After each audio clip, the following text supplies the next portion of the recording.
السلام علیکم ورحمۃ اللہ وبرکاتہ۔ پیارے ناظرین، آج کی ویڈیو میں ہم ایک نہایت حسین اور سبق آموز واقعہ پر بات کریں گے۔ یہ واقعہ ہے حضرت یوسف علیہ السلام کا، جن کی زندگی قرآن پاک میں ایک مکمل کہانی کے طور پر بیان کی گئی۔ تو آئیے مل کر دیکھتے ہیں کہ یوسف علیہ السلام نے آزمائشوں میں کیسے صبر کیا، خواہش پر عزت کو کیوں منتخب کیا، اور اللہ نے انہیں کیسے کامیابی اور عزت عطا فرمائی۔ حصہ 1، بچپن اور خواب۔ حضرت یوسف علیہ السلام ابھی چھوٹے ہی تھے کہ ایک دن انہوں نے اپنے والد حضرت یعقوب علیہ السلام کو خواب سنایا۔ ابا جی، میں نے خواب میں 11 ستارے، سورج اور چاند کو دیکھا ہے جو مجھے سجدہ کر رہے ہیں۔ یعقوب علیہ السلام نے فوراً سمجھ لیا کہ یہ خواب یوسف علیہ السلام کے عظیم مستقبل کی خبر ہے۔ حصہ 2، بھائیوں کا حسد اور سازش۔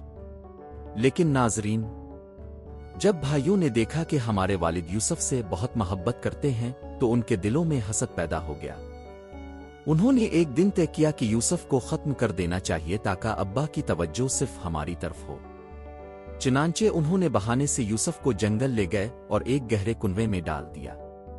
ذرا سوچئے، اپنے سگے بھائی کو کنویں میں ڈال دینا، یہ حسد انسان کو کہاں سے کہاں لے جاتا ہے۔ حصہ 3، مصر کا محل اور آزمائش۔ اللہ کی قدرت دیکھیے، ایک قافلے نے یوسف علیہ السلام کو وہاں سے نکالا اور غلام بنا کر مصر لے آیا۔ وہاں اذن مصر نے انہیں خرید لیا۔ یوسف علیہ السلام بڑے خوبصورت اور نیک تھے۔ عزیز کی بیوی زلیخا ان پر فریفتہ ہو گئی اور ایک دن یوسف علیہ السلام کو گناہ پر آمادہ کرنے کی کوشش کی۔ لیکن اس موقع پر یوسف علیہ السلام نے کہا، میں اعاذ اللعان، میں اللہ کی پناہ مانگتا ہوں۔ پیارے دوستو، یہی وہ لمحہ تھا جب یوسف علیہ السلام نے خواہش پر عزت کو ترجیح دی۔ حصہ 4، قید خانہ اور صبر۔ جب زلیخا کا فتنہ ظاہر ہوا تو یوسف علیہ السلام پر جھوٹا الزام لگا کر قید خانہ میں ڈال دیا گیا۔ لیکن قید خانے میں بھی انہوں نے صبر کیا اور وہاں موجود قیدیوں کو اللہ کی توحید کی دعوت دیتے رہے۔ یوسف علیہ السلام نے وہاں قیدیوں کے خواب بھی سچ سچ بتائے۔ بادشاہ کا خواب اور عزت کی بحالی۔ کچھ سال بعد مصر کے بادشاہ نے ایک عجیب خواب دیکھا۔ کسی نے تعبیر نہ بتائی مگر یوسف علیہ السلام نے وہ خواب نہ صرف بیان کیا بلکہ اس کی سچی تعبیر بھی دی۔ اس کے بعد یوسف علیہ السلام کو قید سے رہائی ملی اور بادشاہ نے انہیں ملک کے خزانے کا نگران بنا دیا۔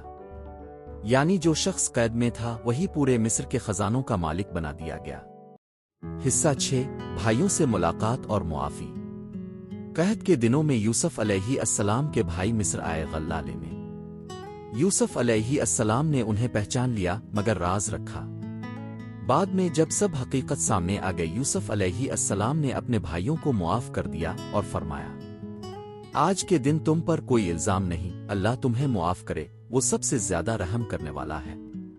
حصہ 7، خواب کی تعبیر پوری ہونا۔ آخرکار یوسف علیہ السلام کے والد والدہ اور سب بھائی مصر آئے۔ سب ان کے سامنے عاجزی سے جھک گئے اور وہی خواب جو بچپن میں دیکھا تھا حقیقت بن گیا۔ یوسف علیہ السلام نے اللہ کا شکر ادا کیا کہ اس نے مشکلوں کے بعد انہیں عزت عطا کی۔ اختتام، سبق۔ پیارے ناظرین، یوسف علیہ السلام کی زندگی ہمیں یہ سکھاتی ہے کہ حسد انسان کو گناہ کی طرف لے جاتا ہے۔ خواہشات وقتی ہیں، عزت ہمیشہ باقی رہتی ہے۔ صبر کے بعد اللہ کی مدد ضرور آتی ہے، اور سب سے بڑی بات، دوسروں کو معاف کر دینا ہی اصل عظمت ہے۔ تو آئیے دعا کریں کہ اللہ ہمیں بھی یوسف علیہ السلام کی طرح صبر، پاکدامنی اور معاف کرنے والا دل عطا کرے۔ جزاکم اللہ خیر۔